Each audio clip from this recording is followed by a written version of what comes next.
In this video, I will be sharing what I consider to be the 5 most important steps to self-improvement and how to learn efficiently. Keep watching. Hi guys, it's Taneli here. It's the week 5 of my new artwork every week for a year challenge, and I thought it would be fitting that I share the 5 principles that I personally follow on my journey of self-improvement as a visual artist. Now, just recently, I've had a few different people come up to me asking for advice on how to improve as a visual artist, or if I could help with a thing that they are struggling with. Now, obviously, that is often a very situational thing, and the right advice depends on the person asking the question and how far they are on their own personal art journey.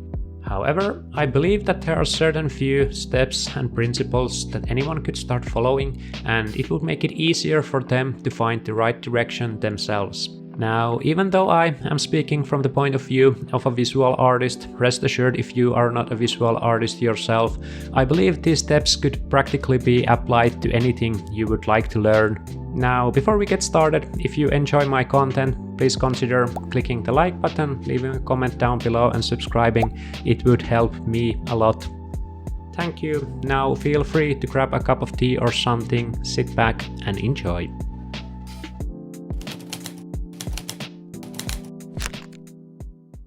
The first thing that I consider to be the most important step of all, and while it might seem fairly obvious, it is still something that I feel like is often overlooked in videos and books covering this topic, and it is the importance of having a good reason.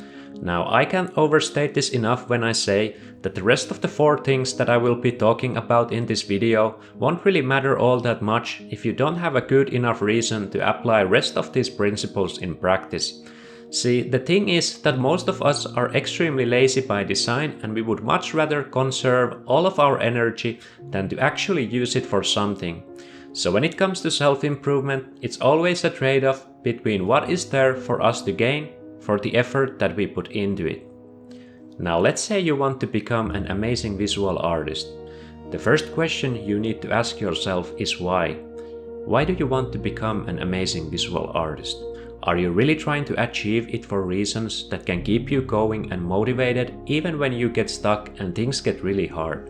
Or is it just some thought that occurred to you when you watched someone really skilled paint and thought, wow, it would be really cool to be able to do that?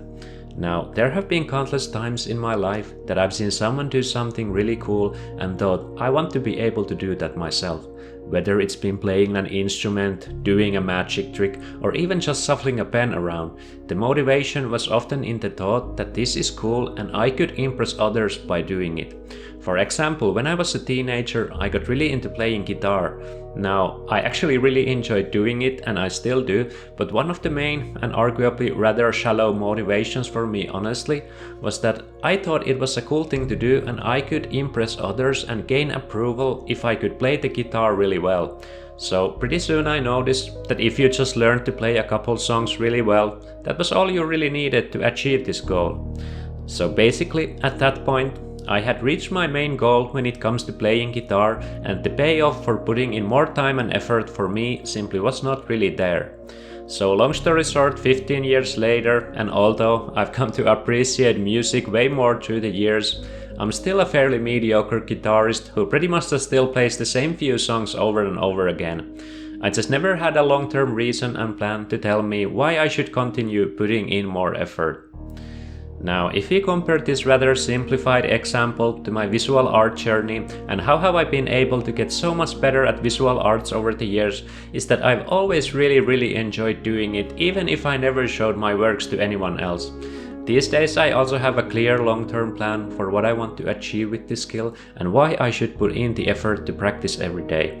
I want to turn it into a career, and this is a long-term goal that keeps me motivated every day to pick up a pen or open up a painting software to keep creating and trying to improve. So, to sum it up, if you can think of a good enough reason that makes you really pumped up and ready to get going, you really need to consider if this is something you should be spending your time on at all. Now, obviously we all have things that we just need to learn, even if we might not really want to. Even in these cases, you really need to explain to yourself why.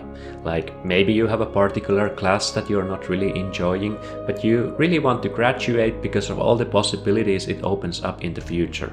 And that gives you the reason to push through even if you might not really enjoy the process right now, because you understand the importance of it in the long run to reach your other goals. However, before we move on to the next principle, I want to quickly say that our willpower is very limited, and we can only do so much by forcing ourselves to do it. So try to always think of a good reason, because having one helps you tremendously to follow the next 4 principles. Okay, so now that we have given ourselves a good reason to learn what we want to learn, it's time to go from why to how.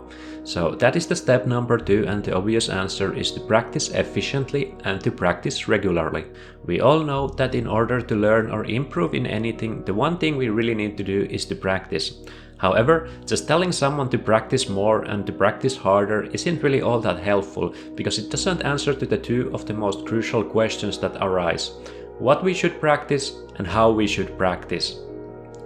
Now, there is this old saying by Malcolm Gladwell going around that in order to reach mastery in any complex skill, one needs to do 10,000 hours of deliberate practice. This is obviously a simplification, and while it definitely holds some truth, as in, you need to practice really much to become really good, but it doesn't really tell us what is deliberate practice. Now, I personally consider deliberate practice being something that is done first of all with a purpose, meaning we have set ourselves a clear goal of what we are trying to accomplish, and secondly is something that can be given feedback upon, and thirdly is appropriately challenging to our current level. I start by focusing on the first one, and I'll talk more about the latter 2 in the next 2 principles. So I believe that pretty much everyone understands that in order to improve you need to practice. Most people are even willing to start practicing and sometimes even spend considerable amounts of time in the effort to pursue their goals. One of the most common problems here is that simply spending a lot of time is necessarily not going to be enough if you are not spending the time efficiently and clearly targeting on the areas that will bring you the best results. See, the thing here is that if you do anything that is related to the skill that you are trying to learn, you will probably improve. However, in order to really accelerate your learning, you need to target your effort on practicing the things that bring in the most results. Maybe you're really good at drawing detailed, well-shaded drawings, but for some reason your portraits never look like the people that they're trying to portray. In this case, most likely the issue is not with the shading, nor the values, or the colors, but in the measurements and the block-in stage of your drawing. Now, you could continue painting full portraits of people, trying to practice the whole shebang, and in the long run, you would probably get much better at the proportions as well. However, you could also instead do a lot of short sketches focused on the first hour of the portrait drawing, where you only draw the block-in and the overall shapes of the person. Once you reach the stage where the person becomes recognizable, you stop and start it all over again with another portrait. This way you can target the one area that is your biggest weakness and spend most amount of your practice time improving that one particular thing. This way you will gain the most value for the time you have available. Now, this is one of the reasons why having a coach, teacher or mentor can be really valuable. Especially if you're a beginner, it's often hard to recognize what are the areas that you need to practice the most. In these cases, having someone more experienced in your corner to guide you towards the right path can be extremely helpful. And with that being said, we get directly to our 3rd principle, which is to ask for feedback. Now, I understand perfectly well that we are not always able to take classes or hire personal teachers to guide us forward in our journey. As a matter of fact, I personally am mostly a self-learner when it comes to visual arts. Now, that is a topic I could use a whole video to talk about, but I don't really like using the term self-learned that much, because even though I might not have an art degree or a dedicated art teacher at my disposal, I have used so much available material made by other people, whether they are books, online tutorials, teaching videos, and so on, to learn the things that I wanted to learn. So use the materials that are available, whether online or in libraries, ask a lot of questions, join online art communities, and contact people who are more skilled than you. According to my experience, people are often very happy to share what they know about the things they are really passionate about. Of course, this doesn't necessarily mean that you should go directly messaging famous YouTubers for advice, but if you just stay active in art communities, there will be plenty of opportunities where you get a chance to talk with more experienced artists and ask for tips, tricks, and feedback on your work. Use this opportunity and be willing to get criticized.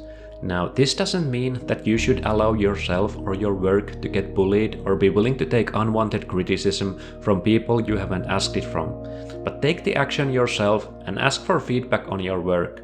By the way, I feel like this is a good place to shamelessly plug my Discord channel, to which you can find a link down in the description. There me and other artists talk about art amongst other things, and where you can freely ask feedback for your work. Seriously, don't try to do it all on your own, and I will guarantee that you save a lot of time on the long run. Now, the fourth principle is something that I feel very passionate about and is very much in the theme with my current art challenge, and that is to challenge yourself. Now, when I talk about challenging yourself, that doesn't mean that you need to compete in some TikTok or Instagram challenges, but to try to do things that feel challenging to you. Now, I have a feeling that this is the principle that a lot of people struggle with, because doing things that are challenging and hard require all of your concentration and energy to succeed in. I know this from first-hand experience as a guitarist, that I would much rather continue playing the songs that I already know than struggle through the stages it takes to learn a completely new song. Trying to do something new or difficult is mentally exhausting, but it's also the time where we learn the most. Now, there is one caveat to this, and that is how to adjust the level of challenge accordingly. If you try to do things that are way beyond your current abilities, you are only going to end up feeling frustrated and angry, and you're most likely not going to be able to learn much from doing it. Now, there is this book I read recently by Cal Newport titled Deep Work, where the author describes a so-called Goldilocks zone for fast improvement. It is about doing something that is just a bit more difficult than your current ability. We need to strive towards doing something that is difficult but still manageable with enough effort. Now, every time you manage to succeed in something challenging, you're pushing your skills further and are able to tackle even more challenging tasks. If you just keep going on and on and on through this cycle, the results will continue growing over time, your skills get better, and you continue improving fast. Now, we're almost at the end of this video, so while this last point might seem a bit contradictory to the premise of this video on how to accelerate your improvement and learn fast, I still feel it needs to be acknowledged, and thus the fifth principle is to stay patient. Now, I will guarantee that if you follow the previous four principles, you are going to accelerate your learning and improvement compared to if you just did things without a clear goal and a structure. Now, this still doesn't mean that you could become a master at things overnight, or a week, or even a year. Now, let's say we use the 10,000 hours as our starting point for what is required to mastering a skill. Now, let's say that we could somehow be able to cut that amount in half by spending our time more efficiently, challenging ourselves appropriately, and using the available resources to our best advantage. Even if we were able to save 5,000 hours of time, we would still be left with another 5,000 hours of deliberate practice to do. A number so insanely large that it's quite hard to fathom. And this is what I think is the final big hurdle that we need to tackle on our journey of self-improvement. How can we stay motivated and put in the effort when we know that there is so much more to learn and so many ways still left to improve? Now, obviously we all have different goals in our lives, and you can be perfectly satisfied with being good at things rather than trying to reach out the absolute highest tiers of skill, and I do believe that it is perfectly fine. But even in these cases, going from not being able to do something to a point where you are good at it takes a lot of time, even if you spend your time efficiently. So this is where I have to borrow from another book that I read recently, which is titled Atomic Habits by James Clear. In this book, the author explains the importance of habits as the backbone of long-term success. I'm not going to go too deep on the book, but I really recommend checking it out if it's something that interests you, as I thought the book was fantastic, and I thought that setting your goals around your habits instead of setting them based on outcomes was one of the best explanations on this topic that I've ever heard.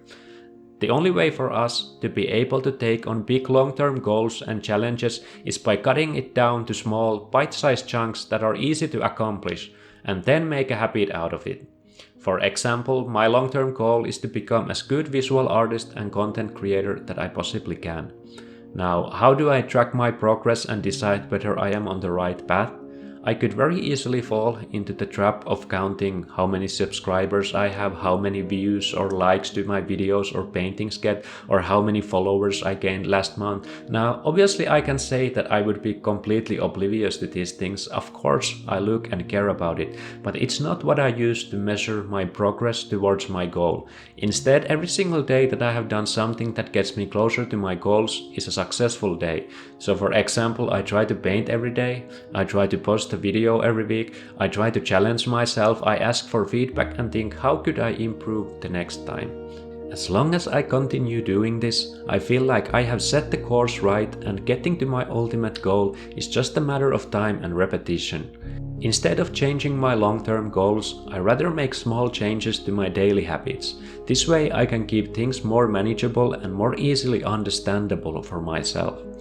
So, these are the 5 principles that I personally follow in order to reach my long-term goals as a visual artist and a content creator, but also when I try to learn other things as well. I really hope you found this video informational and maybe even a bit motivating, and please let me know your thoughts on this matter in the comments below. I thank you for watching this video and I really hope to see you all again next week.